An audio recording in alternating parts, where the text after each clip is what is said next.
I think AI is, since the dawn of the internet, I think it's the first technology that is actually the next big thing.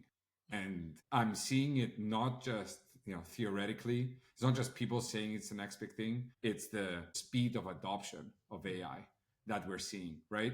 And the truth is in the data. It took Facebook, I think, 12 months to get to 1 million users. It took Instagram a month to get to 1 million users. It took ChatGPT 5 days to get to 1 million users. It's intuitive. People get it. It's very helpful. And I think that's the key of a really useful technology that can increase our productivity.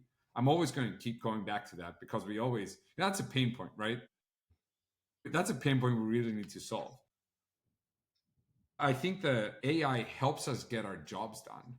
And it's not something that's happening on the side. And Yoshi, going back to, to what you said about change management, there's tech that we sort of lives on the side, or we, have to go the extra step to fill in that form or something for, future, or our boss, analyzing data or something that doesn't, necessarily benefit us. What we're seeing with most AI tools out there today is that it helps us get our jobs done. Let me give you an example of a document controller. A document controller before AI agents would have to do this manual task that we just said: download from one, upload on the other, make sure it's all checked. Yeah. I'm seeing document controllers today sort of rise the ranks to become these superstar construction tech experts who are the ones who truly understand the software and are the ones that are leading the agents that, oh my gosh, can I do this thing? And can I do that thing? And can I do the other thing? And these are the people who used to not even be involved in the conversations that we had with our clients 2-3 years ago, who now are part of every single meeting, making decisions on what solutions do they buy, what solutions are the most friendly for the people. It's just it's a different game, but I think it's a huge opportunity. I see huge opportunity. Yeah. This knowledge that they have should really not be underestimated. I ask myself many times this question: is it, should I learn less? I love reading. Right? Should I learn less? I think this is a really good point, right? And a good example that we can bring up is using ChatGPT, for instance, to kickstart ideas. When you really don't have any ideas, it's kind of like a bicycle. The hardest parts of riding the bicycle is when you're stopped at a red light and you're just starting, or when you're going uphill. And a lot of times, it's quite tempting to use ChatGPT. I would say, I don't have an idea at all. I'm having these thoughts. I have no idea. What do you think about this? And then it sort of, kickstarts the idea for you.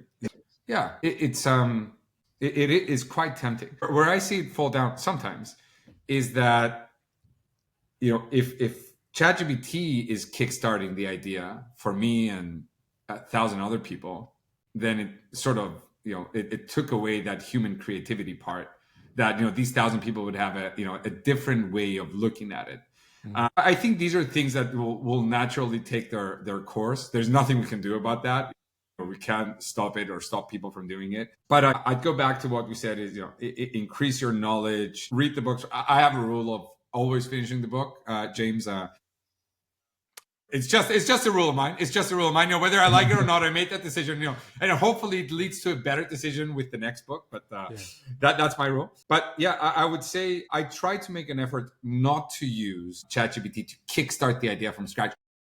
Most companies use some program or other that is give or take the same, like Android versus iPhone kind of thing.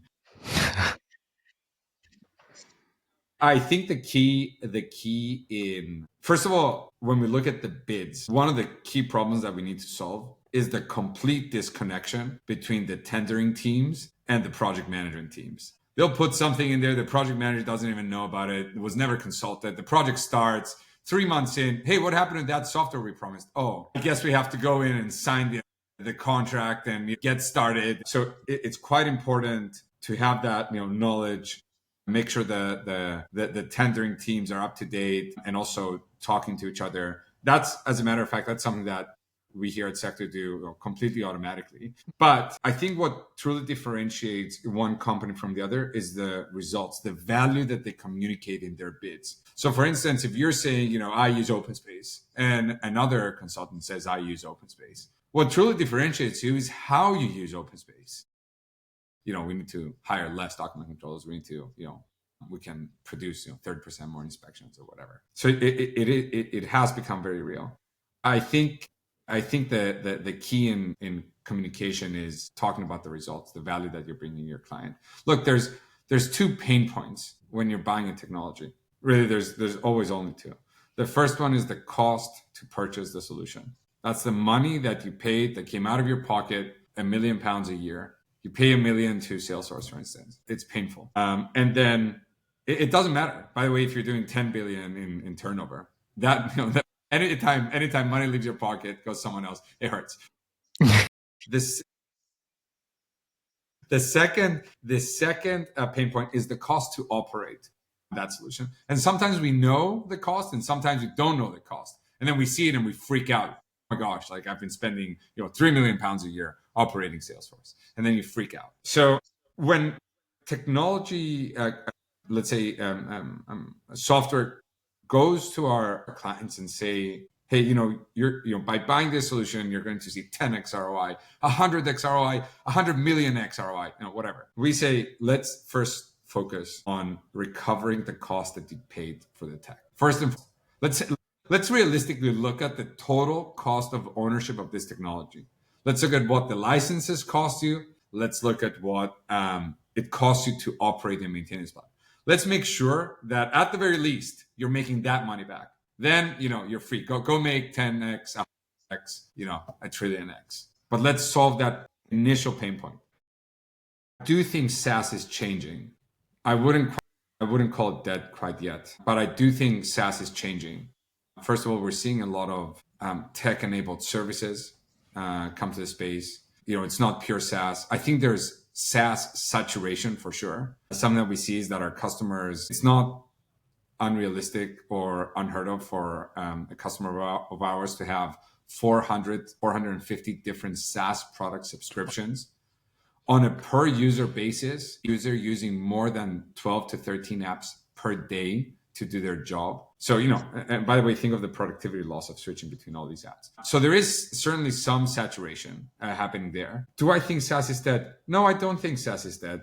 I think SaaS is here to stay for a long time. What I think we will start seeing is, SaaS is, starting to take verticals very, very seriously. I think that we might have, today we have project management solutions, for the entire world. Tomorrow we might have, because it's easier to launch it, a project management solution for London, for Manchester, for San Francisco, for New York.